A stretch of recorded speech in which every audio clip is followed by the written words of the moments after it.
How's it going? And welcome to episode 202 of On the Wire. Proud member of the Pitcher List Podcast Network. I am Adam Howe. Per usual, I am joined by Kevin Hastings. Kevin, 202, and we are almost done with our preview episodes, finishing off the final specific category episode where, of course, we saved the best for last. We're going to talk some saves. Specific, it's the only one where we only talk about one category, and I'm lumping in that with even opportunity. We're still kind of talking like batting, plate appearances and at bats in addition to average, but saves is its own island to live on. So this should be a lot of fun. Of course, we got some breaking for us. Probably not breaking by the time you listen to this, but we have some news that's reliever and closer related as well. We'll get to that in a second. But Kevin, first and foremost, of course, how's the week going for you? How you doing?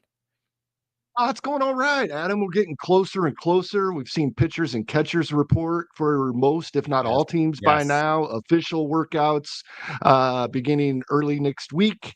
So we are getting close. Las Vegas NFBC drafts are only a month away.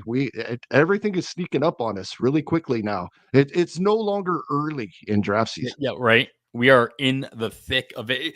I mean, it's early in that, like the main events haven't come close to having yet because those happen, of course, at the end of March or mid to end March. But Well, they're actually starting those a little well, earlier sure. this year. The online versions, Yes. they're I just got the email today, 20 days rather than 16 last year. So March 8th, the first main event draft, a little earlier than usual as well. Nice.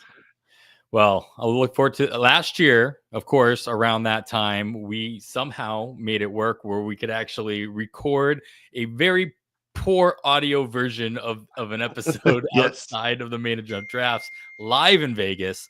I don't know if we're going to be able to do it this year, but it did almost work out in such a way that I'm going to be in Vegas at that time for a completely unrelated conference. And you're going to be there to draft as well, right? Yeah, but it looks like we're going to miss each other by a few hours. I have a home league draft in Abilene, Texas on Sunday that I'm flying out super early from Vegas to get to that for, and that's the day you're coming in. Yeah. So uh, you're going to see a max exodus at the airport as you are arriving. Is that with that being the opening weekend of March Madness? There's going to be people that have been there for 4 or 5 days for the basketball games, all leaving as you arrive. Yeah, that's gonna be fun. I'm sure I'll cross with a bunch of people in the airport at the same time. All right, well, we got a lot to talk about when it comes to closers and saves, just because it's always in flux, right? And so we are going to get right into our news section here. We're going to save the best for last in there too. We'll talk about some closer news at the end. So let's start with the other side of pitching. A starter found his same old home. Once again, Clayton Kershaw is returning to the Dodgers pending a physical on a 1-year deal with a whole bunch of incentives for a number of games started as well. We say it year in, year out for the last couple of years, Kevin. It's like if the Dodgers are going to re-sign Clayton Kershaw, interest can at least exist. What that interest level at this point in his career is the question. And with the rotation of what the Dodgers are looking like they're going to at least start off with, is there even room for Clayton Kershaw to be in the opening day rotation considerations? Oh, I think there's absolutely room when he's ready to go. Even if everybody that we assume right now is healthy remains so. I think they'd rather have Clayton Kershaw at this stage of his career than Tony Gonsolin, who's penciled in the 5 spot on roster resource right now, but probably even above Dustin May, unless Dustin May is fully recovered and back and throwing well. But yeah, I think there's definitely room. Plus, we know the Dodgers are going to give all of these guys off days, even with no more Shohei Ohtani. with guys like Yamamoto and Roki Sasaki coming over from Japan, used to having 5 days off between starts, and other guys like Tyler Glasnow, Blake Snell, Clayton Kershaw himself, other guys coming off injury as well. Yeah, it just makes perfect sense. They're going to run with at least six, probably shuffle some of those guys in and out throughout the season as well. I highly doubt we see a single Dodger hit 150 innings. Yeah, I don't think that would ever be a surprise in the last couple years. So I can't No. imagine that that's going to be any different going into I mean, you could 2025. probably even go quite a bit lower and Yeah, still have a chance of being right. yeah. There we go. Over under on average total innings pitched by starters across the season. If that was at 100, would you still consider taking the under because of how many pitchers they are going to come in and come out and really bring that average down in general? I wouldn't be surprised. Oh yeah, if you're including everybody that gets a spot start throughout the season in the average, and they have to average 100, I would take under 100. Yes. Yeah, easy. All right, so moving on from pitchers, we'll get to some relievers later, but let's get some hitter news out of the way. Ty France finds a new home. He's signed a 1-year deal with the Minnesota Twins. What kind of role are you picturing for Ty France in Minnesota? And then we can get back to the hole he leaves with his former team. Well, right now, I agree with how Jason has this lined up on roster resource. It appears to me he would be short side platoon with either, Jose Miranda at first base, shuffling guys around to get Matt Wallner or Trevor Larnach out of the lineup. We know Minnesota over the last couple of seasons has done as much or more with playing the matchups than any other team. Ty France can hit versus righties, and throughout his career, last couple of seasons have been way down, but that he has in the past. So he may be one, because you only have 4 bench spots for hitters, so not everybody can platoon. And when you have guys like Wallner and Trevor Larnach that may strike out well over 30% of the time. Matt Wallner may approach 40%. If Ty France is going well, he could start eating into some of the playing time versus righties as well. So I'm interested here to keep an eye on how things work out. But to start the season, I'm afraid that the plate appearances just may not be there, but there's a chance they could come. Yeah, I mean, of course, Ty France traded or changed teams midway through last season and ended the season with Cincinnati. Didn't exactly expect him to re-sign with the Reds, but did okay for himself in that short stint in 179 at bats. I'm going to focus on at bats, especially after our last episode, rather than plate appearances. Brought his average up in that short sample size to over the 250 mark compared to the 223 he was hitting in Seattle for the first half of the season. And so hitting in Sin City half the time will obviously help with that. Even if it's not adding to your power, it's still giving you an opportunity with a big outfield or, small park, making it small, but it's still got everybody spread out. And so interesting to see how he'll do in his new role in Minnesota, whether or not those at-bats will allow him to have, if he can bring that batting average back up. I don't expect him to hit closer to 300 like he was doing a couple years ago, but if he can still be adequate in, above 250, above 260, whether or not he has enough at bats for that to matter, I think that's the question that you're proposing as well right here. Yeah, absolutely. And the projections have him there. They believe in that second half and what he had done in years prior. Now, his batting average has dropped for 4 consecutive seasons, but that bounce back in the second half, 3.5 of those seasons were in Seattle. right? Which we've been hearing about for a couple of seasons now, may be the worst park in baseball to try to hit in. So just getting out of Seattle, ask Teoscar Hernandez how that works out. Yeah. The point is, yeah, that you're right. All these projections are all got them around above 250, some in the 260 range, but only anywhere between 270 and 330 at bats. That's that's not doing much for you unless you just pick the right week to stream them. Right. I was just going to say, we say it a lot in the Yep. offseason. We're going to talk about him quite a bit in season, especially if he does start eating into some playing time versus righties. All right. Michael A. Taylor, who used to play for the Twins, now moving over to Chicago with the White Sox. Michael A. Taylor, always somebody, I think everybody has at some point had some fond things to say about Michael A. Taylor, whether or not it's just somebody who's going to play regardless. Did he just move into a situation where there's like no way he doesn't play on a regular basis, and now all of a sudden he becomes relevant once again?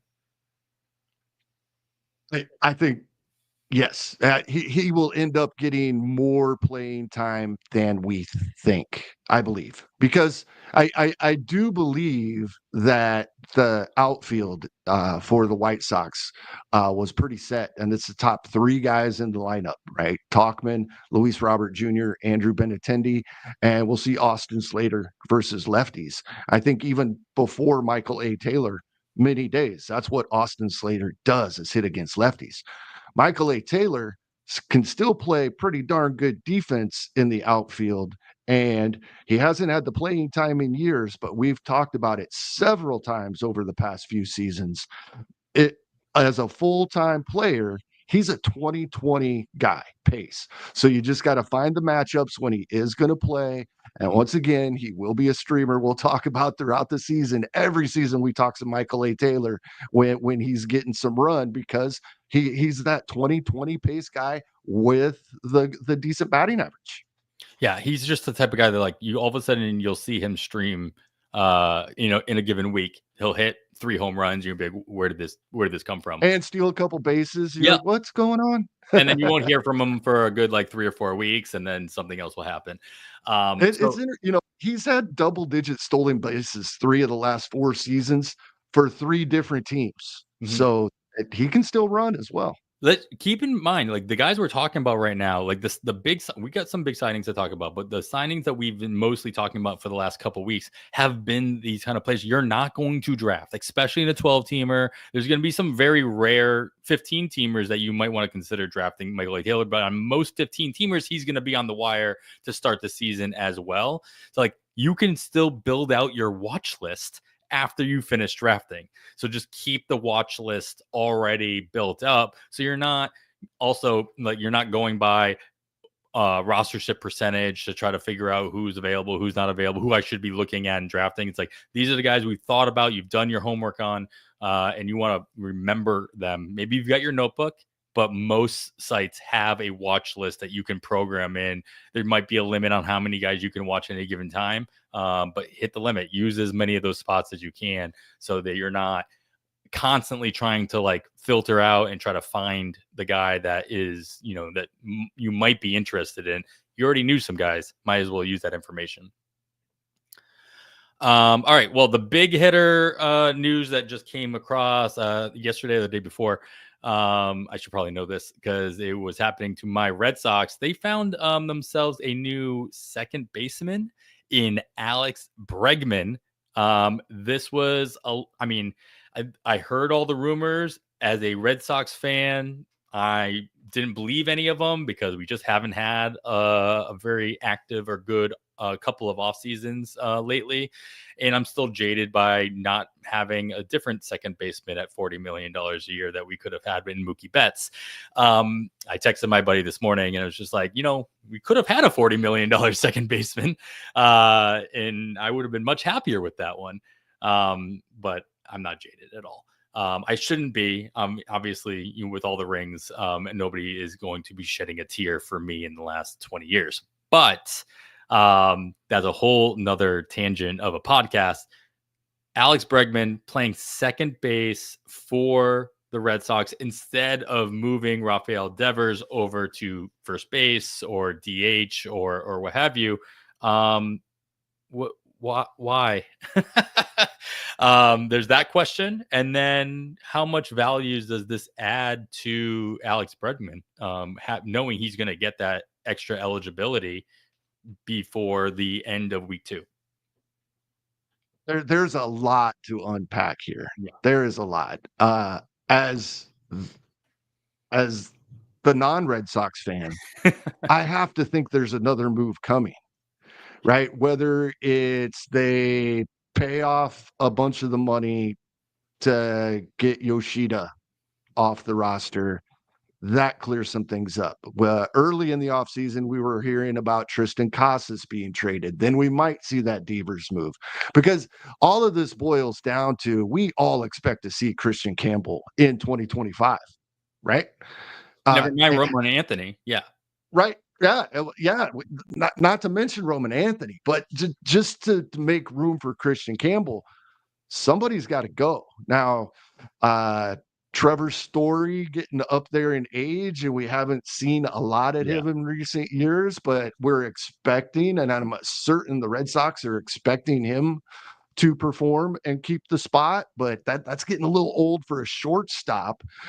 He might need to play designated hitter some. So that could help with moving guys around. I did see a post that Christian Campbell last season did move around quite a bit, played some third base, just a little bit of shortstop, but some, and just a little bit of outfield, but some.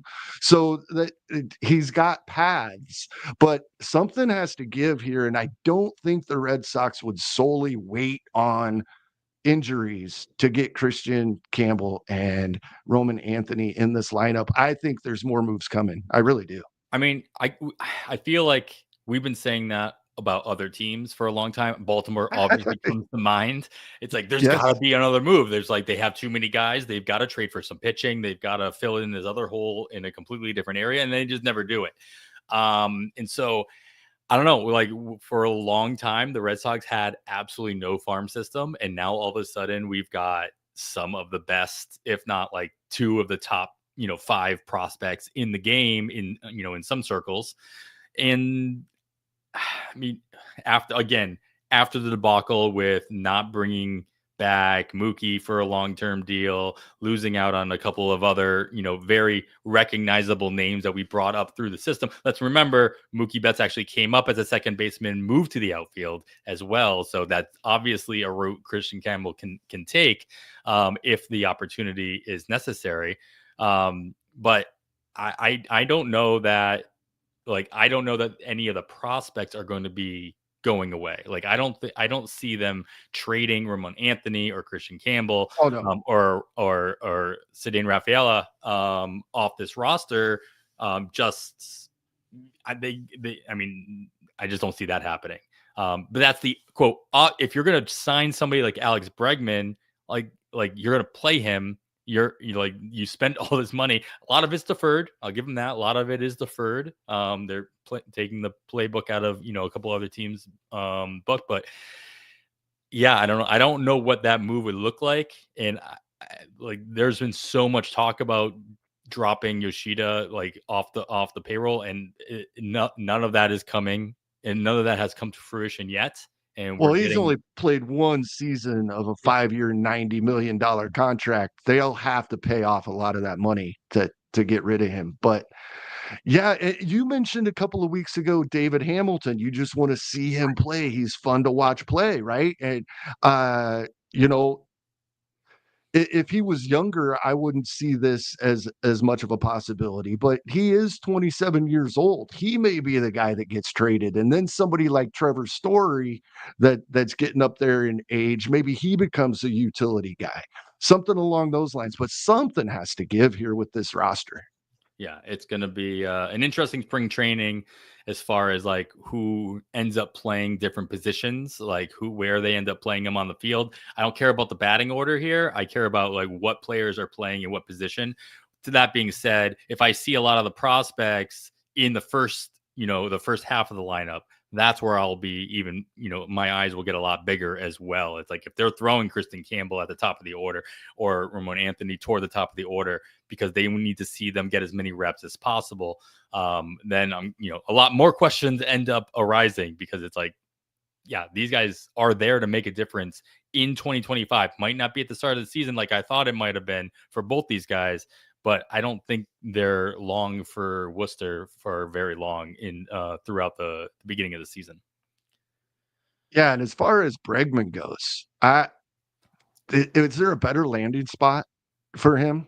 I mean, isn't the Green Monster perfect for him? No, he is. He's still projected for batting averages right in line with what he's done for the past 3 seasons.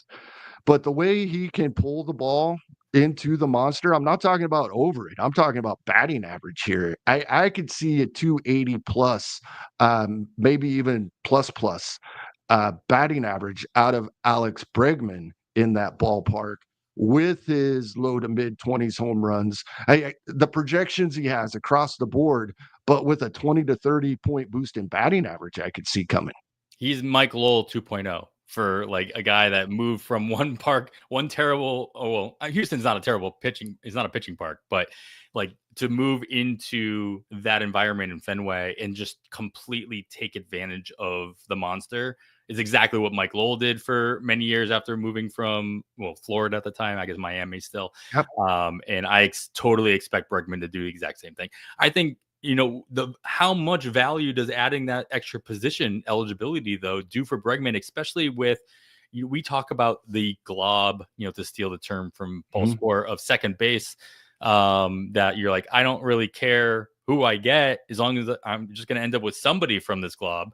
You have to have that plan, but just knowing that you have that flexibility with Bregman that's going to do at least have your eyes on him a little bit earlier than you might have prior. Yeah, I think so, because prior to this move, Bregman was actually going after that glob you're talking about in ADP on NFBC formats. I don't expect that to continue. I think Bregman jumps that entire group. Yeah. And he's moving up at least 2-3 rounds, probably even more. With this landing spot, I think. And it's not as much that Fenway is such an upward move in ballpark over Houston. It's that, well, once we realized he wasn't going back to Houston, Fenway's better than 20 some, if not all 28 of the other ballparks. Mm-hmm. Yeah, especially with his profile. Exactly. All right. Well, we've been talking about relievers this entire time, and we're going to get to that. But first, we're going to take a quick break. All right, we've got 2 relievers signing, Kevin, in our news cycle here. We're going to end there, and then we'll get into some actual saves preview talk. We'll start with the smaller one here. Scott Barlow, he gets $2.5 million from the Cincinnati Reds. Now, I'm not normally interested in pretty much any pitcher that chooses to go with the Reds, but Barlow has closing experience. Alexis Diaz also has closing experience. It's not that positive of an experience for most of us who have rostered him, especially when it comes to the ratios.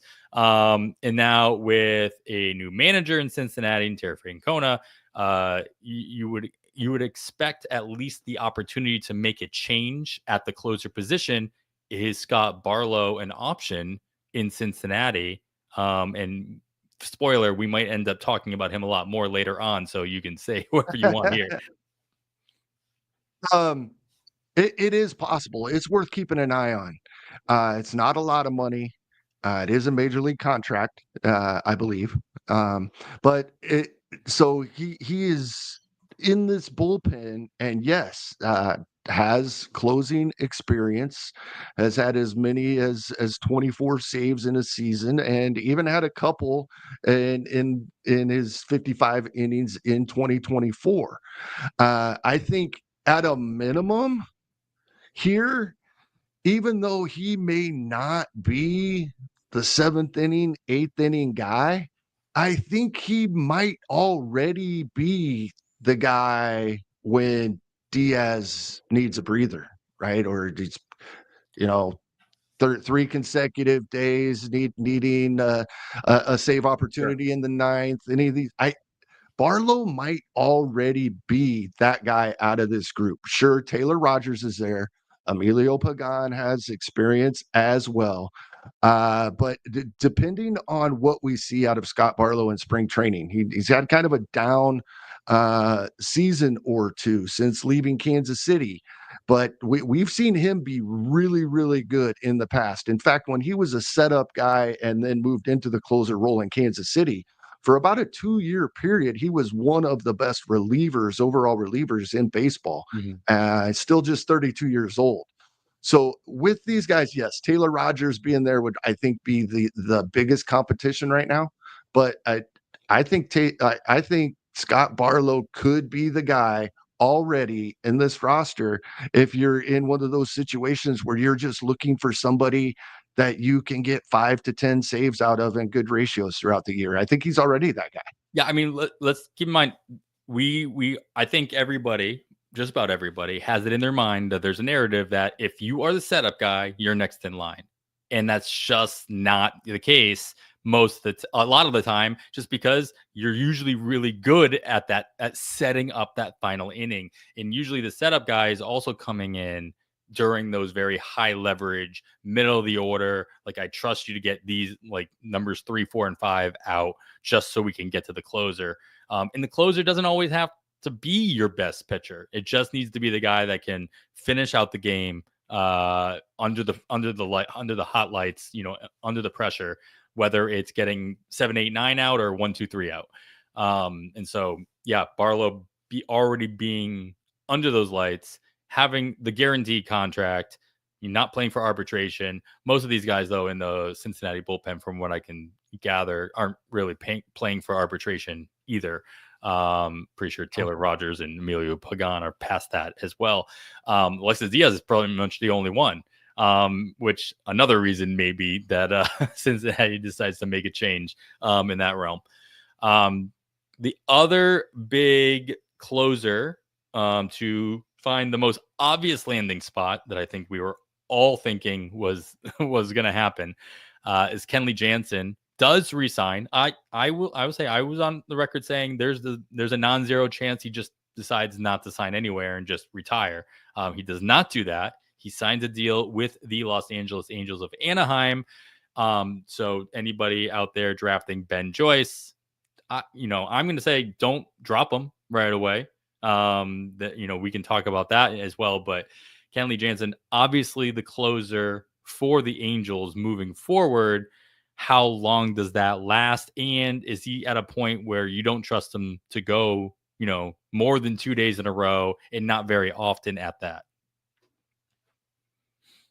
I don't know that that's going to be a big worry with the Angels, Okay. right? Are they going to have a save situation 3 days in a row? Probably not very often, even with the improvements we've Fair. talked about.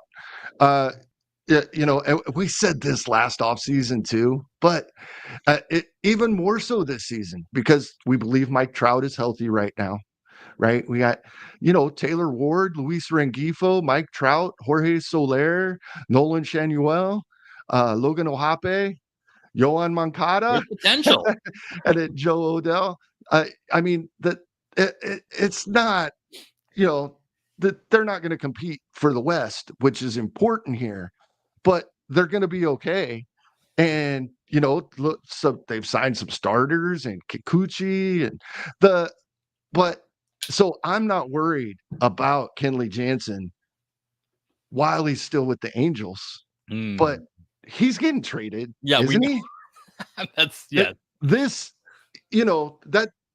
that's the only reason he signed this deal, right? I don't think he wants to pitch for the Angels all year. I think your inclination that it was there was many situations he'd probably rather retire than put himself through the physical and mental demands of. But if you sign with a team like the Angels, it's highly likely he's going to get traded to a contender at or even prior to the deadline.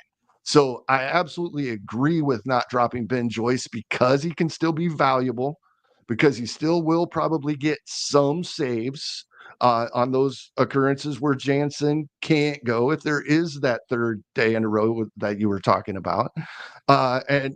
We know Ben Joyce is going to go out there and throw 104 miles per hour and be there waiting when Jansen is traded. So Yep. I agree. I know in NFBC formats with the limited bench spots, that's tough, but I think Ben Joyce can still be useful so he's not just sitting there taking up a Right. roster spot. I think there's value there, and I agree. I would not be dropping Ben Joyce at least for the first couple of weeks. Yeah, I mean, he at the if nothing else, he's getting you strikeouts from a reliever position. He can be Right. that team streamer. Now, we're going to talk each and every week about the guys you can pick up to do that, who are in position to get 3 appearances in the week to help your ratios, maybe at least not hurt you in your strikeouts.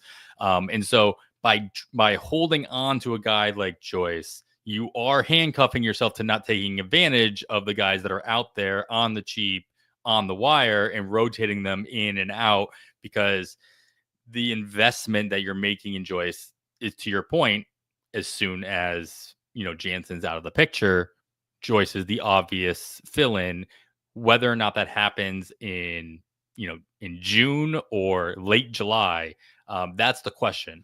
And we're going to talk about that a little bit when we start talking about the preview section here. Like, how long can you wait on building up those saves?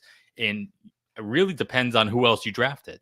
Like, did you go and did you grab like 2 guys that are gonna, with injury aside, they're gonna have the job all year round and you're not gonna have to worry about it? You can bank those saves. And then honestly, then you can probably afford to hold on to Joyce in that manner as that third option on your bench to stream in. But if you went with like guys like you texted me about, if you had Urseg and you had maybe Carlos Estevez, and you're just like, oh no, I don't know what I'm doing here. I was hoping they'd be on different teams and both closing. Joyce becomes a little bit more of a liability as your third reliever, just because you need somebody a little bit more solid. You need to be able to bank those, and you need to be able to stream constantly those the possibility of having saves. Of course, Joyce can do that, but you just won't know when those opportunities are going to arise. There's going to be guys on the wire that might just line up with better opportunities on any given time, and you're really handcuffing yourself at whether or not, like, hey, do I drop Joyce to grab one of these guys, or do I hold on to Joyce and drop my backup second baseman or my backup corner, and just try to stream another reliever as well? So it makes your decision making a little bit more difficult. It sure does. That's a great point. And also, to make it even more difficult, about the time that I expect Jansen to get traded, we may see Robert Stevenson making his way back. Right? He was a guarantee to be the closer last time we were talking about him. Right. Oh man, that's a name. There we go. Good pull out of the hat on that one. All right. Well, I didn't quite stretch that out long enough for the proper break segue. So we're just going to go right into the next section here. Of course, we are talking about saves. We're doing all our preview episodes here where we are talking about very specific categories. We've done them all except for saves. So let's get right into it. Kevin, how are you attacking the saves category? It's like, this is that one where you're drafting relievers here, and you only care about one category. If they get you strikeouts, great, out of that position. If they don't hurt your ratios, bonus. But saves are what you're drafting. Your draft, it's like the only position where you are drafting role and not necessarily talent. Or at least role is the more important aspect than talent. Alexis Diaz, Kyle Finnegan being, the poster childs for these guys. They still have a lot of value, even if they are blowing up your ratios, even if they are, because you still need, if they're not getting you a ton of strikeouts, because you still need that other category. If you lose one category in most leagues, you're putting yourself behind the 8 ball regardless. Yes. Can you tank a category? You can. It's possible. In a 15-teamer, it's a lot harder. 12-teamer, you can get away with it. But you're definitely not going to win an overall if you're doing an overall competition. if you are tanking any position or any category. So how have you attacked saves so far in drafts this year? And then is it in comparison to the last couple years, is it any different? No, it's not different. It probably won't work out as well as it did last year, right? Emmanuel Clase was not one of the first couple of closers being drafted last year, right? He was in like that 3 to 5 range. And that's the guy I like grabbing first. Once closers start going, I grab one. And so I was grabbing Clase almost everywhere because last season, so many of my drafts, I was drafting in that 10, 11, 12 spot. So I knew it got to the point where I knew the 4th round I was drafting Clase because I knew the couple of guys in front of him were going to be gone and I was grabbing him.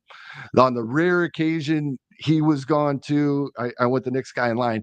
And then the guy when I jumped back in to grab a closer too in many circumstances was Ryan Helsley. It was lucky because it had nothing to do with me targeting those two guys, but it was I was targeting a closer in that spot because of who I want. So that hasn't changed. I still want a top 5 and 2 top 10 or so, but it's not going to be the same guys it was last year. Sure. Right. So this year, but we're looking at the guys that were towards the top last year. That means I'm grabbing Edwin Diaz in some drafts. He's going in the 3rd round, but he's going as late 4th in the, or even 5th round in 12-team leagues, which is what I'm looking at the ADP, the RotoWire online championships of the last couple of weeks. There's been 12 of them. You get Mason Miller down here, who we've talked about. Many projection systems, you run them through an auction calculator. Mason Miller comes out on top for closers. Raisel Iglesias been very, very steady. I want one of these guys.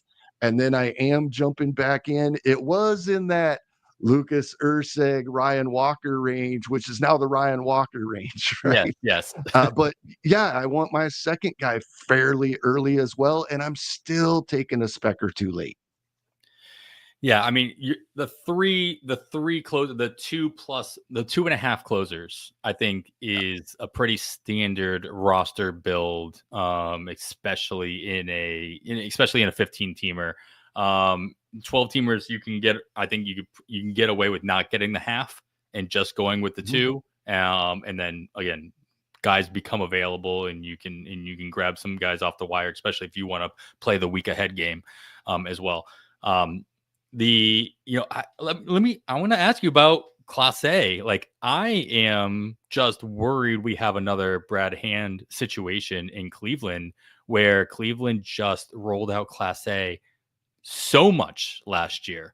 And we saw the same thing happen with Hand a couple years ago, and he fell out of existence. Ultimately, when it came down to it, are you not worried about the overusage of a closer in general? Helsley might fit into that bucket as well, as he was trying to, go for the saves record, the NL saves record last year. And even though St. Louis wasn't really fighting for anything at the end of the season, but Clase was just out there every single day. Yeah. I think you have to be a little bit concerned. But that's the only concern. There weren't many other red flags, right? But Jason Collette has been talking about this quite a bit on different podcasts. The number of pitchers that have had the workload as a reliever, Clase, over the past 3 seasons that performed well again the 4th season is 0. It has never happened. Nobody has ever done what he has done and then was still good another season.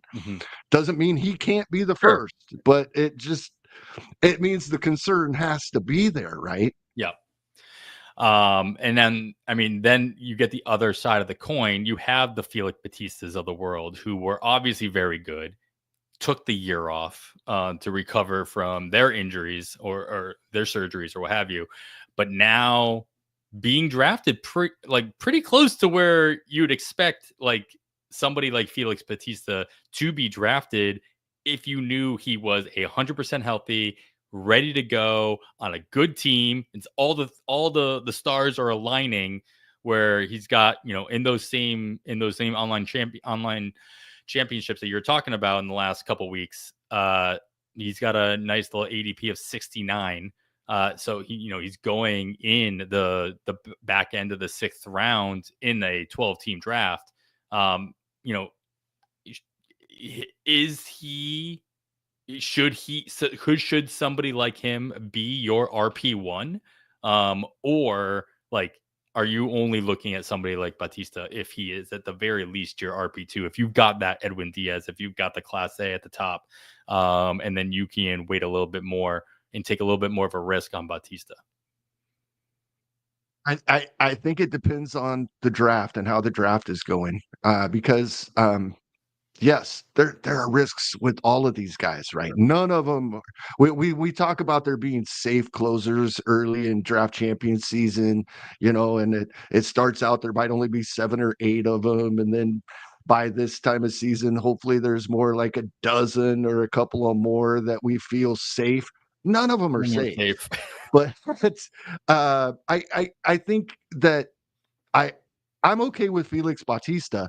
The issue is I'm bigger on Andres Munoz, who has a ADP immediately after his. Mm-hmm. So the draft would have to fall such that someone drafted in front of me felt the same way and grab Munoz. Otherwise, I would take Munoz over Bautista in most instances. The next reliever off the board, Duran, love him, but when we're talking just saves, as good as Duran is, Jax is going to get 10. I just don't trust Minnesota. Right? Yeah, so, exactly. You're right. Exactly. So I would take Bautista over Duran. So he's probably in about the right spot. I have not drafted him yet. But he's definitely on my board there. I think that spot's fine. Yeah. So you talked about wanting to target 2 guys, early on, top 10 rounds. There's only 10 rounds. You can't focus on everything in 10 rounds, right? You talked about like you're trying to get 2 catchers that are going to get you over 500 plate appearances individually. You will have to use 2 of those top 10 round picks to get those types of catchers. We talked about in our power category episode that power is probably going to be a focus, especially in the early goings of the draft, because you can find some power guys later on, but they're going to hurt you in a lot of other areas. And the power that you're going to find early on, at least most of them, are not going to hurt you in the other areas as well. We've talked about it for years and years. Like, make sure you get your speed early because you don't want to have to rely on the rabbits late. So in all of these, you can't focus on all things in 10 rounds. Where does the focus on getting these saves from reliable, I use as big as air quotes as I can muster up here, relievers and closers fall in the hierarchy of things that you can or want to be focusing on in the first third of your draft? Yeah, unfortunately, we're going to come out that early third of the draft, like you just mentioned. You're going to come out lacking something that you wanted to be able to do. In that instance, it can go a couple of different ways and possibly even both, right? Yes, I am still a huge advocate of 2 of the top 10 or so catchers. Now, in some drafts, the Tyler Stevenson and some of these guys towards the bottom that I'm still happy to have, very happy to have as my catcher two, not settling for, very happy to have. Some of them are going outside the top 10 rounds. So there is a spot. And then as we've talked throughout the off season, I've added like Gabriel Marino and a couple of other catchers that I would be interested in a little bit later, not too much later, but that can help. Same with the closers. Like this is the name is a bad example, but it fits here, right? Carlos Estevez is my RP2. Yes, it's the same league where I took Lucas Erceg as the RP1. Yep. which is why I'd much rather that range be my RP2. But when it doesn't work out, there are guys. I know we heard something just today, I think for the first time, about Trevor McGill might be injured to Yep. start the season for Milwaukee. So that's a little hit because I was kind of just putting him in Urseg's spot, right? Sure. Right. With Devin Williams gone, moving Trevor McGill to where Urseg was in the ADP, that's about where I'd start targeting him. So that's probably not a great example of a name, but somebody like that. I can stomach, especially if I go way high end on my RP1 and my catcher one, which almost every draft, if I'm in a spot to do it, I'm still taking William Contreras with the second round pick, regardless of format. So I can afford to wait a little longer on my catcher. If I would get Clase or one of the top 4 or 5 closers that I perceive, yes, he's as safe as we can say safe is for a pitcher, then yeah, I could wait a little longer on that second relief pitcher because you got to give something up when you're grabbing something in these spots. You're exactly right, and that's what makes this fun. Yeah, That's that's the whole the idea, puzzle right? with this, right? Otherwise, we could just set this on auto. We all have the same projections anyway, other than a couple of guys that are geniuses and have their own algorithms. We all have the same projections anyway. We could put these all on auto, random, pick our teams for us, and go root for them. But the fun is trying to put the puzzle together. That is a new format right there. The anti-gladiator, where you're just all you do is sign up. You don't team, even have to draft. you just let the system do it at random, and then see how well you manage in season. And that's what that would measure. Oh, but you manage in season, so complete opposite of gladiator. Yes, I like that. yeah. You don't do the draft. That. You don't this draft. Is what you are handed. Deal with it and or fix it. Yep. I like that. You could even be like the rosters are already picked, and you draft an entire roster.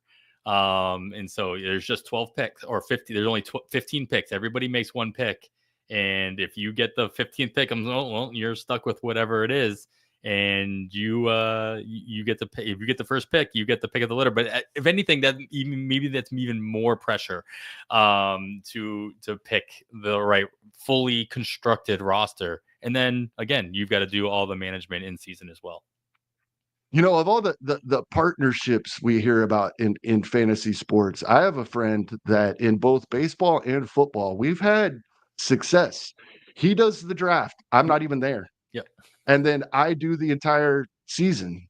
And sure, we'll have conversations, but I make every decision in season. And we've had success that way. There you go. There's the format right there. It has to be with 2 people. One person drafts and the other person does all the in-season management. And I don't know, somehow you figure out your password so that the other person can't actually do anything. That would be fun. All right. Well, the last thing I really want to talk about with saves is just the idea that I brought up earlier about, how comfortable or which direction are you more comfortable in? Banking, like getting those high-end saves, banking as many saves as you can the first half of the season with quote guaranteed closers, and then not worrying about if they got traded. Like maybe you do draft Kenley Jansen and you bank whatever saves he can give you in the first half of the season, not worried that he gets traded away and then maybe gets traded to a team that doesn't need a closer and he becomes a setup man somehow. So you're just not worried about what happens to him or in that situation.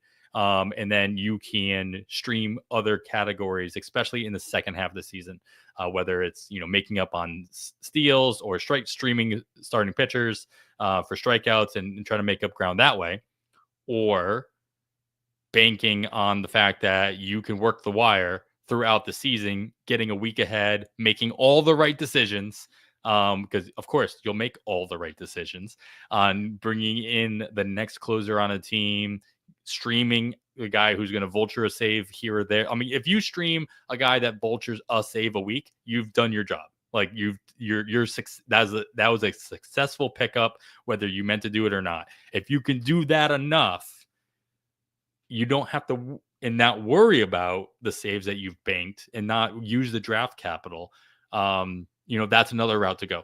Which way do you find yourself doing, and then which way do you recommend? Like, obviously everybody works a little bit differently, but which way works for you best? Well, this is a change I made over the past about 4 seasons or so, about as long as we have been doing this show. I I was a don't pay for saves person until I realized you're paying for them one way or the other. Mm-hmm. Right? You're paying for them. You may not be paying for them on draft day, but you're paying for them at some point. So I, at that point, I decided the reason I wanted to go ahead and pay for saves At the draft. was because Yep. then I knew, yeah, at draft day Yeah. is thank you, is so that I only had to have 2 guys in my lineup that I was counting on for saves. That gave me more positions to chase wins.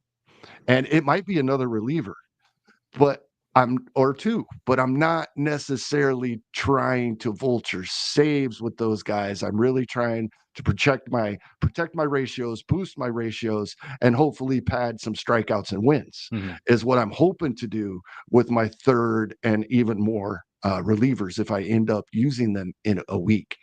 And that has worked out well for me so far. Now, I've been pretty fortunate. Was it 2, 3 seasons ago? Like the top 2 closers off the board. I think it was it Diaz and Hendricks that both went down Oh yeah, like the top 2 yeah. closers off the board both went down real early. Fortunately, I haven't had that happen. That would throw a whole wrinkle in this plan, right? So it does take the injury luck, as with any plan does. But I think that is easier. And I'll say this because we're gonna see this so much starting in about, I don't know, mid-May, definitely by June. Why did you draft Clase in the 3rd round when you could have got so and so in the 27th? You're already Unless gonna hear. you're You're telling already me hearing who that. that so and so is right now, I don't want to hear it. Yeah. Right? Yeah, somebody's going to pick that guy up or somebody's going to draft that guy and get lucky, right? In your league. But unless you're telling me right now who those guys are, I don't want to hear that mid-season or after the season. Because yes, those guys are out there. They're extremely difficult and it takes a lot of luck to grab them when you have to grab them in order to catch it. Many of those guys you may draft or pick up early in the season and drop before you Oh, see that that's the. success I from mean, them. that absolutely That's was what something to happens happen. often. Right? So, yes, those guys are out there, and yes, that's the fallback plan for me these days, but I'm not counting on that. No, you can't. Yeah, the worst is almost overdrafting saves. And then being, like, I can't drop any of these guys. And then you get to the point, this has only happened to me like less than a handful of times, but I'll be so far ahead in saves in that one category that by early August, I'll feel like I have to drop one of these guys, but I can't do it. Like, I either can't do it because somebody else is they're still in the closer role. Somebody else is going to jump up a spot, because this is the thing is they don't need to match you. They just need to match the guy above them, the person in their league that is closest to them in saves, and they still gain points right on you. So even if you're at the top overall in your league, and nobody's going to catch you in saves, they can catch somebody in saves. And so Right. I have such a hard time dropping these guys, even though That's the I need problem. something else. I need to help myself in wins. I need to help myself in strikeouts, but I can't help somebody else in my league as well. I find myself trying to like message the guy in 12th or 15th, and being like, hey, can you please pick up my reliever that I just dropped so nobody else does? And I'm like, I can't do that. That's called collusion. And I'm not going to actually do that. But yeah, I mean, that's just a tough situation. It doesn't happen all that often, but you can find yourself in that role if you are overemphasizing saves, and you're trying to, maybe you double tap in like the third, fourth round on the turn, and then you're like, I mean, some like a guaranteed closer is dropping, and I have to grab them, and then I won't have to worry about saves the rest of the way. And all of them stay healthy, all of them keep the job, and all of them get 30 saves on the season. You're like, I don't need 60 saves, but I don't want anybody else to have them either. Right. Yeah, I had that issue. Like I said, it was very lucky because I was drafting by timing and draft slot, but not by what I thought they were going to do. But Sure. multiple teams, I had Clase and Helsley last year, but on a good number of those teams, I hit on the third guy too. Sure. Whether it was Finnegan or somebody late, right? And no, it was late August before I finally would let a guy go. And by that point, none of the three were in my starting lineup. Right. They were just wasting bench spots at that point. And then it got to the point where then Clase and Helsley were back in my lineup just for the ratios. But I guess yeah, it was that's a big issue because you made the perfect point. It's not that anybody's going to catch you in the save category. It's the people trying to catch you in the overall category can gain some saves if they pick that guy up. Yeah, it makes it really, really tough. That is one of the instances where I do really pay attention to the categorical standings of everybody else in the league, because if things go well, you there comes a point in the season where you hope that you have to make that decision. Right. Find yourself in a terrible situation that you have to make that decision in. Yeah. Exactly. All right. Well, we always do this part where we talk about some late draft picks that you might be able to throw those darts. You talked about it earlier, Kevin. Let's find those darts that we can talk about in mid-May. Let's call out those names now. And we'll get to a little game, a little draft, if you will, right after this quick break. All right. So typically we've kind of played different kind of games here. No matter what, we're always looking at, guys that you're going to get post 300, especially in a 12 teamer. So we're not going to play ask per se. Instead, what I did, Kevin, is I went through and I found some difficult decisions, some bullpens that had some, some of them have a bunch of really good relievers that you're not quite sure who would get the next spot up. Others, ultimately probably just aren't very good relievers in general, but you still, because they're all equally not that good, you're not quite sure who would make their way to the top of the pecking order, if given a chance. So what we're going to do here is, from the list of bullpens that I put out there, we're gonna draft them in opposite order. So I'm gonna pick one for you to choose. So I'm gonna pick a bullpen, give it to you, and then you have to pick the reliever from that bullpen that you would be most interested in drafting, thinking that they might roll into saves early on in the season.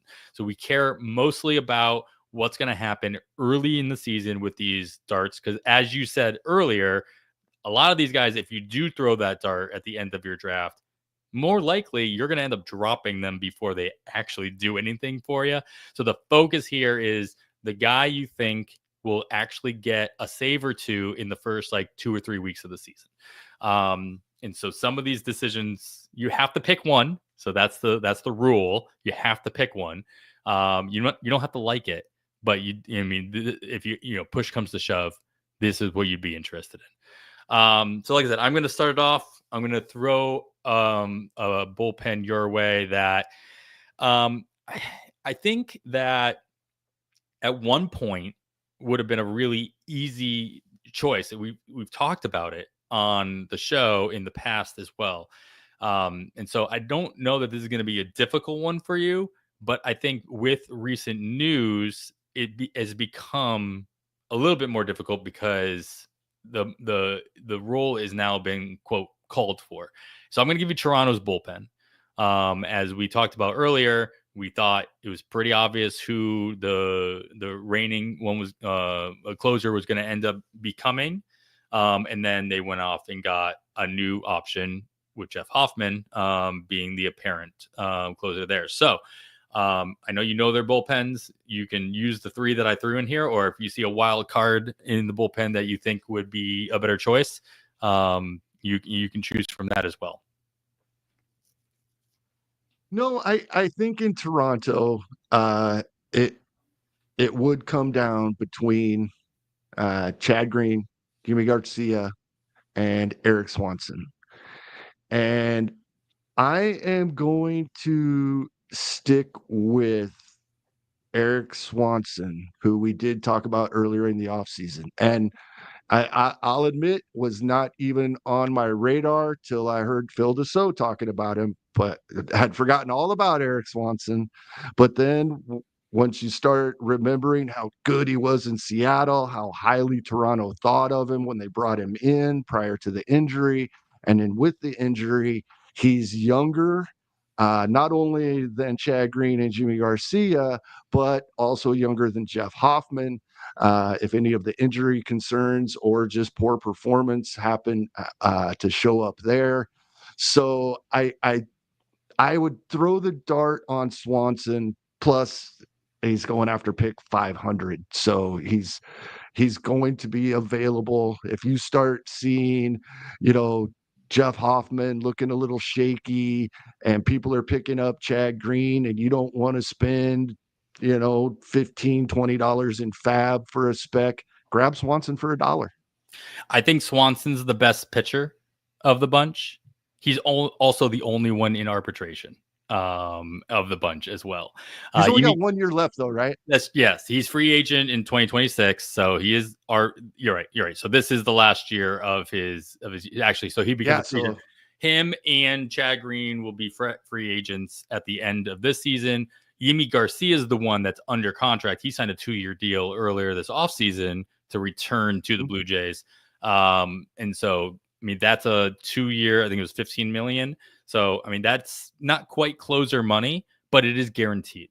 To that being said, the other guys, Eric Swanson might even have more of a chance here as somebody who's on an expiring contract. They don't care what he does. They could just be running him out as much as his arm will allow. And regardless of what the position is in the game, when they actually pull him out there. So, yeah, I think Eric Swanson's the best pitcher of the group. Yimi Garcia has the most history, and Chad Green, well, he has some history. It's not always good. It was for a minute, but not always. All right. What decision are you going to make me make here, Kevin, that we did not prep this ahead of time. So I'm curious to know what direction you're going to go.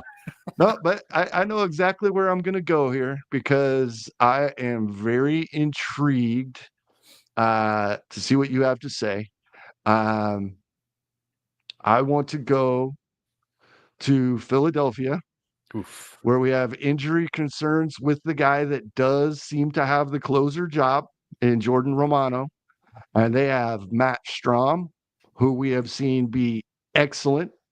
We've seen Orion Kerkerine be absolutely amazing. And in spurts, Jose Alvarado could probably be the best closer on the planet in spurts over the years. So that's the three guys that we have in Philadelphia. And with, you know, seeing what Jeff Hoffman did kind of in that hybrid role with Philadelphia last season, that makes this situation even more difficult, I think. Does. Here's the thing. It's like normally, you know, the narrative is don't even look at the lefties. Philly has a lot of lefties in their bullpen. They have a lot of left-handed relievers. They have at least 3, at least if you're looking at the current roster as it's currently projected to be constructed. And so that actually makes me lean back toward Jose Alvarado more so, because I was definitely in the camp of I'm really enjoying these spurts on my roster of having Jose Alvarado. They were extremely fun, and then all of a sudden they were just gone. But they've shown that they can happen again. He's not old. He's still 29 years old. He'll turn 30 in season. And he's just shown that he can handle that kind of pressure. He was in that group too, that we thought we were all wondering what Philadelphia was going to do when they signed Alvarado to a contract, when they signed Sir Anthony Dominguez to a contract, when they had a couple other guys as well, all signed contracts. So it went, that whole theory, that whole idea of being like, oh, well, if that guy has a contract, he's the most likely to get this. I'm like, well, they all have contracts. So we didn't know what was going to go on. And then for a while, it looked like it was Dominguez, and then Alvarado obviously had his spurts and all that. So I do lean toward Alvarado being the guy that they turn to first, because of those spurts of success that he's had, and the overall repertoire that he can bring to the table in the ninth inning. Now, everybody, if I don't have our chat open, but there it is. Uncle Ted, of course, ringing in with Orion Kirkring. I agree. He is a beast. He is fun to watch. Like, there's not many relievers out there that are more fun to watch. But he's got a lot of arbitration years coming. So still. many years of arbitration coming up. Yeah, that's the problem. And I'm also worried that Cookring is like a Ben Joyce type, where it's like, I don't know that he always knows where the ball is going, on in any given throw. And so I don't want somebody like that closing out the majority of my games. Will he vulture some saves here or there in the right circumstances? Absolutely. All these guys will. Yeah, he could be the Hoffman of last season. Yeah. But I want, if I'm a team, if I'm managing a team, yes, Romano is the closer there. But if he does go down and I need to pick somebody that's going to take the bulk of the majority, I want somebody who's been there before. They don't see, like, as much as I think Matt Strahm would be a great closer in the race circumstance, I don't think the Phillies want him to be a closer. Like, I don't think they want to use him in that role. He's more of a fireman, right? No, he's absolutely. Like, he should be, if anything, he should be a piggyback guy. Like, he should just be a guy that comes in after the second inning and goes 3 or 4 or 5 innings after the fact. But I don't, neither here nor there. Just because he's listed, I wouldn't mind that. Yeah. Get as much out of Strahm as possible. But I think Alvarado is definitely my choice here, and I'll be targeting him regardless because of Romano's injury history just coming into the season. All right. Yep. Love it. I was gonna save this one, but I'm gonna go right to it. It's at the top of the list here, Kevin. And it's because we talked about this. I think we talked about this bullpen a little bit on our 200th episode. But there are a lot of very fun options in Tampa Bay, and none of them have options. So they're staying in the bullpen all season long, and they're all flamethrowers. They're all very good, especially in the ratios. So, like, I have no problem rostering any of them, but which one of them will get saves? And I'm not even going to say if. I'm sorry. When. Yep, I wouldn't either. When when their closer opportunities arise because their starters, not their apparent closer, goes down. Yeah, two teams in a row here that are right in Uncle Ted's wheelhouse when we're talking closers, and I agree with him. I'm with Edwin Uceda here. He's filthy. I'm not so sure he shouldn't be the closer over Fairbanks, but sure, that won't be the case. But it might not take long because we have not seen innings out of Fairbanks. I don't think he's ever pitched over 46 in a season. Mm-hmm. I don't expect that to start in 2025. And I think, Uceda's stuff is just nasty. I understand with what he had done previously, how the projections work and such, but everything looking at about a 3.5, or excuse me, a little above a 3.5 ERA.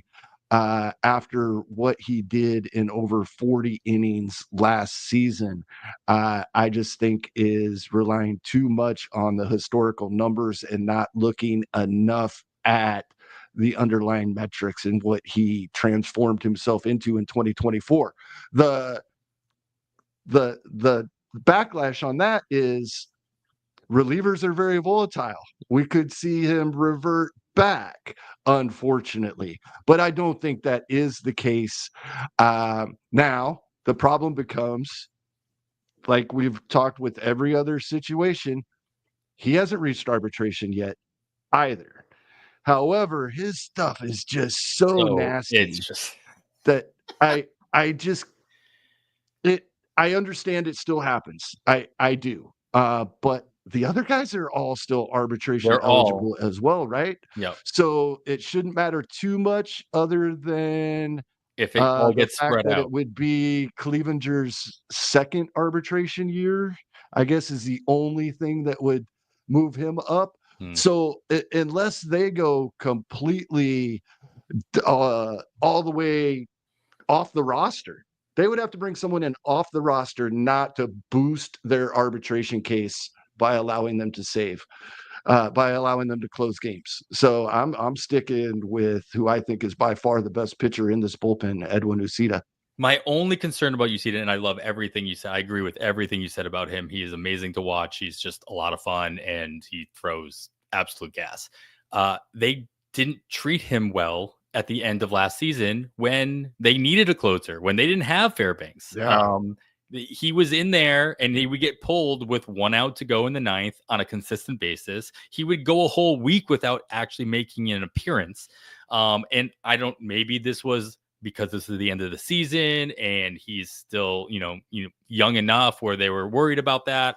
They were just watching innings. I don't know, but it was hard to roster him because I liked him so much, but he wasn't literally doing anything for me.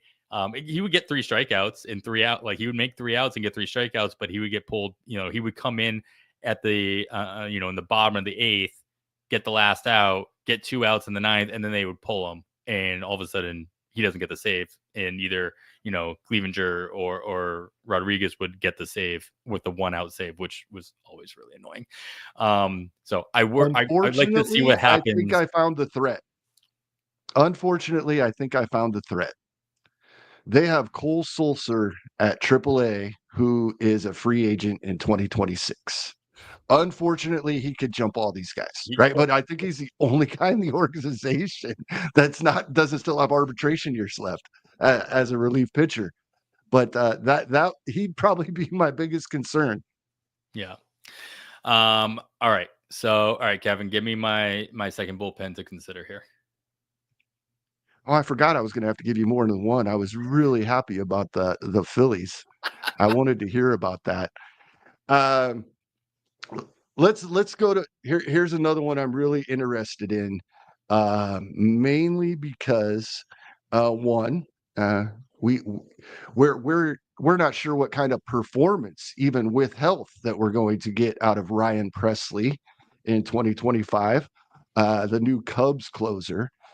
Prior to his signing, it was expected by most that Porter Hodge would have that job. Mm-hmm. And last week we briefly talked about the Ryan Brazier signing, or that was a trade, yeah. That The was DFA, yeah, the very intriguing DFA trade, yeah. until Presley was added, and then Julian Merriweather may be back healthy. We haven't seen a healthy Merriweather since he was going for $300 in fab as Toronto's closer a couple years back. Mm-hmm. So, what would you see going on in Chicago if anything happens, either health wise or performance with Ryan Presley? See, now my gut wants to say Merriweather because of the success he had when he was in Toronto. He was the name that Rick Graham was talking about. I was thinking about when he was in Chicago, and Chicago had literally no options in the bullpen, and it just never happened. Right? He just never ended up materializing as a closer option for the Cubs. So it makes me kind of take him off the board here now that they actually have some actual options on top of that. Now, can that not happen? Could that all of a sudden be that random dart that somebody's talking about in mid-May? Be like, oh, you could have gotten Merriweather. He's had closer experience. You could have got him in the last round instead of taking Felix Bautista or whatever. Yes, it could. It's not the dart that I'm probably going to throw here. My money is on Brazier, Ryan Brazier, to take over. If Presley doesn't even have to get hurt. Like, I just think Presley is not long for the job. I hope he proves me wrong here. Like, if I've rostered Presley many years in a dynasty league and in redraft leagues during all of his success in Houston, but he is like not shown. He said all the right things when Hader came in, and he's like, I'll do whatever I need to do and all that stuff. He just didn't do it. He didn't perform. He didn't actually be that well. He had some moments, but overall, I don't trust him to go of 3 outs, never mind in the 9th inning, and not blow up your ratios and not blow the game for my actual major league team. So I think with the recent success that we saw out of Ryan Brazier, and of course, we'll harp on this all day long, the pre-arbitration of Porter Hodge still looming. I think Brazier is the kind of shoe-in to not only take over the job, but might even be sharing the job with Ryan Presley to start the season. So Do you think that's with where my these money is. additions, the emergence of Porter Hodge towards the end of last season and the additions they've made going into 2025, has the Ben Brown to the back end of the bullpen ship sailed? Yeah, I would say that if they had they would have moved Ben Brown into the bullpen if there was a need in the bullpen. Now, there's always a need for an addition to a bullpen, right? But I think what the ship that hasn't sailed is Ben Brown as a starter, because of the lack of really having a need to force the issue into the bullpen. Yeah. I mean, Ben Brown, I think you can draft as a starter, but you're probably just not going to get the innings that you would want out of a normal starter, at least in 2025. Yeah, I mean, I love Porter Hodge as much as Uncle Ted does. I just think with these additions, he's just not the first man up. Will he vulture saves like everybody else? Yes, of course. Yep. But yeah, it took a while for him to move into that role. I mean, he was just coming up, and so you don't expect him to jump right into the role anyway. But it did take a while for the Cubs to like, all right, fine, you can have it for the last like month and a half of the season. All right. Oh, jeez. There's a last one for you, Kevin. We're gonna stop at 3 each. Yeah, there's a couple of good ones. I think I'm gonna stay. All right. This one, I think is interesting just because there was an actual announcement made, and you mentioned him earlier. San Francisco has said that Ryan Walker will be the opening day closer in that role, and they lost one of the Roger brothers. They still have Tyler. Camilo Duvall obviously has plenty of saves under his belt as well. Always the only issue with him has always been control. But if Ryan Walker, and I think the only way Ryan Walker moves out of this role at this point is if he gets hurt. Like when he first took over that role, it took a while. It took a long time for San Francisco to move him out of this 7th inning. Never mind, into the 8th inning, and then finally into the the everyday closer position, just because he was so good in those high leverage situations. He was coming in like the 5th inning a lot of times just because that was what was needed, and he would go 2 innings, and he would be lights out. And so now that they've solidified him as the closer, I don't think they make that decision lightly. I think they make that decision, with something in mind. And so I don't think he gets pulled just because maybe he gets 1 or 2 bad outings. I think it's going to take a lot, or he's going to need to get hurt. That being said, there's Tyler Rogers, Camilo Duvall. I mean, they both either have one has more experience than the others, but that experience comes with a lot of gray area. So between everybody else that's in the bullpen in San Francisco, with these two guys, is probably like the main two guys at the top. Who would you even be wanting to target to take over the role if it becomes available in San Francisco? I agree it's Walker's job, and he'll have to lose it either via injury or poor performance. But I think Camilo Doval could be right on his tail all season long and ready to take that. I remember reading during the season when he got sent down, and yes, the control issues, that he was kind of caught off guard, that maybe he hadn't been continuing to work as hard as he had to get that spot, and then he kind of let it go, and it was a wake up call. He did it. He did take notice when he got sent down that, oh, this is probably my own doing. Maybe there's something to do here. So I do think that Camilo Doval gets back to performing how he performed prior to the demotion in 2024. However, possession is 9/10, right? And if Walker is performing, he's not going to let it go. But I do like Doval. I think Doval is another one of these guys who can count on 5 to 10 saves throughout the year, even if he's in our lineup for the ratios and the strikeouts. Mm-hmm. Fair enough. I mean, obviously he's got the history with the team as well. They had him in that role for so long. He performed more than adequately for most of that time.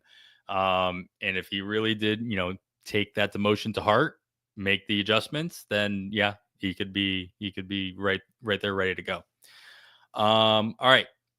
Close me out. Find the most difficult, the bullpen to think about, and let me see what I can I'm do. going to go with one that's not on the list, and I don't think that's unfair because there was a lot. You had like 14, 15 teams on the list, and we're only hitting on 6 or so of them here. So I don't think this is too big of a wrinkle for you.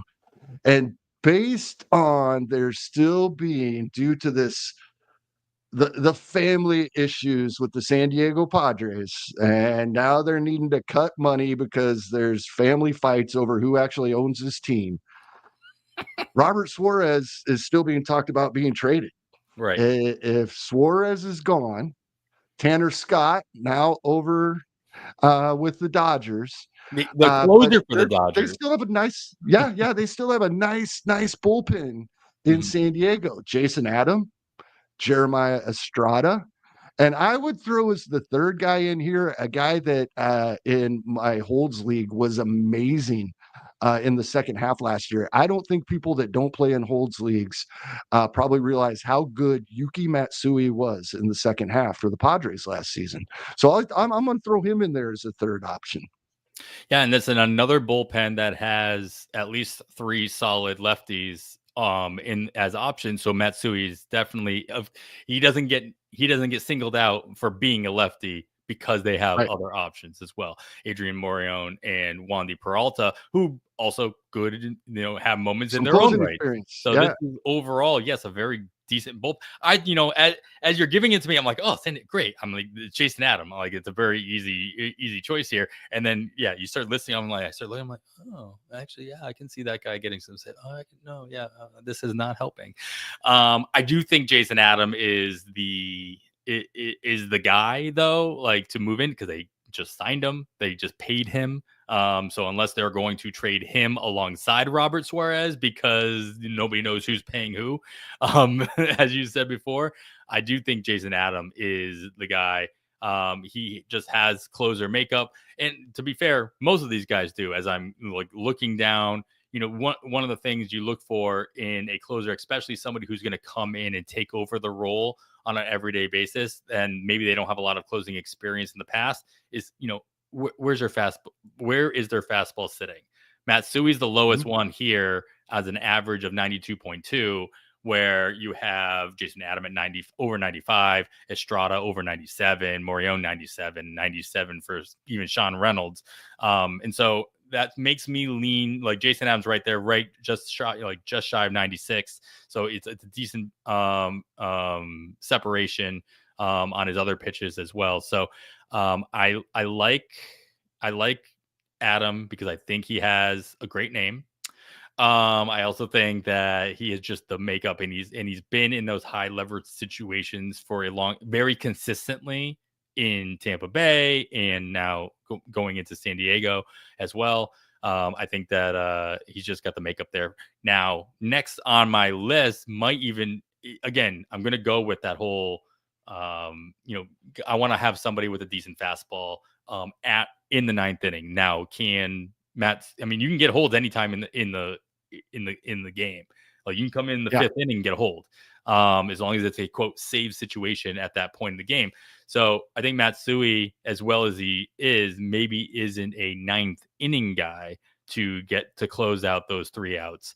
But I will lean probably towards somebody like Morion, who has had a lot of history with San Diego coming up with the Padres as well, and just having both that slider, the 97 slider and the 97 fastball back to back, that can be extremely nasty in a very quick stints as well. So Adam, I think, is the guy for monetary reasons and for makeup, but I might be keeping an eye on Adrian Morion as well, just because he has the makeup of like it's out the door that he's going to start games anymore. I think at one point some people were hoping that he might continue to get stretched out or give that opportunity, but he just has that makeup for just a lights out reliever long term as well. Nice. Love it. If multiple pieces start getting moved in San Diego, I think Jeremiah Estrada sticks around, and that's my interest there. Is if they start trading multiple issues of the bullpen. Yeah, but yeah, love it. Yeah, he's still in pre-arbitration, so that's fine. Yeah, we hadn't seen more than a handful of innings at the major league level, and Eno Saris has been talking about him for years, and he talked about the point you brought up. Right. Yes, the organization is looking at the money, the arbitration. Managers, they want a closer with a good fastball. Mm-hmm. That's what they want. It's even if guys can perform without it, it just doesn't seem right sending a closer out there that doesn't have a good fastball. You're sweating. You're just sweating for no reason. He might be successful, but I'm not going to feel comfortable about it. All right, Kevin. I mean, there are a lot of other bullpens to consider. A lot of other guys that are going to come up. There's going to be a bunch of random guys that all of a sudden find themselves in save situations for 3, 4, 5 weeks stints throughout the season. We'll be talking about them. Hopefully, we'll be a week ahead as we're talking about them for bids and what have you. So with all that and everything else, Kevin, close us out here with any other pieces of information or tidbits of advice that you can muster up. I think one thing that I forgot to bring up earlier is when you're making these decisions on your strategy, how you're going to approach the closing position. If things don't go well, don't panic, right? You can figure this out, especially if the reason that you are weak in the save category is because you are strong in the starting pitcher categories, specifically wins and strikeouts. If you have your wins and strikeouts and a nice foundation and decent cushion towards the end of the year, you don't have to panic, because I do. If I need saves, I start panicking. If I need saves, I'm looking in June, July.